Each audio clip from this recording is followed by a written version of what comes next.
Hi folks, I'm Rod with Johnson RV. We're in Sandy, Oregon, just outside of Portland if you're looking at the map. And helping me behind the camera today is Ben Maddox, so if you have any questions about this new arrival, please ask for Ben or myself. Be glad to get the details to you. This is a 2010 Winnebago Era. It's a 70X, and this is on the 1-ton chassis. It's a 170-inch wheelbase. It's the tried and true 6-cylinder Mercedes engine that's just really dominated the small Class B and Class C markets for many years now. It's really proven itself. Very efficient and very powerful as well. This is a full body paint, solid charcoal gray with some detailing. And again, it's a Winnebago, so they do a good job on building them out. They've been doing it for a long time. This particular floor plan is very spacious. We'll step inside and we'll take a look. Ben, if you go in first there, just a quick glance around the front. Inside the floor plan, you'll see your Mercedes dash, of course. You've got two nice, comfortable, ultra leather seats up front.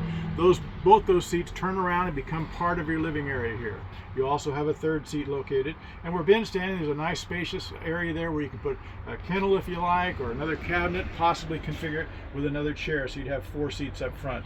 You'll notice the galley area is well put together. You've got a nice size counter space, solid surface counters, aluminum stainless steel sink, 2-burner stove. You've got your refrigerator, nice midship bathroom, and at the back where Ben is there, you've got a nice forward-facing sofa, which is seat belted, so you can have people ride along with you in the back. And that rear sofa lays down flat, joins up with the ottomans, and becomes either a twin configuration, or you can make it into a nice big queen size plus bed in a very small and very easy to maneuver van. Again, this is a 2010 Winnebago Era. And it has about 55,000 miles on it, and we'd love to show you more. Give us a call, 503-668-5400.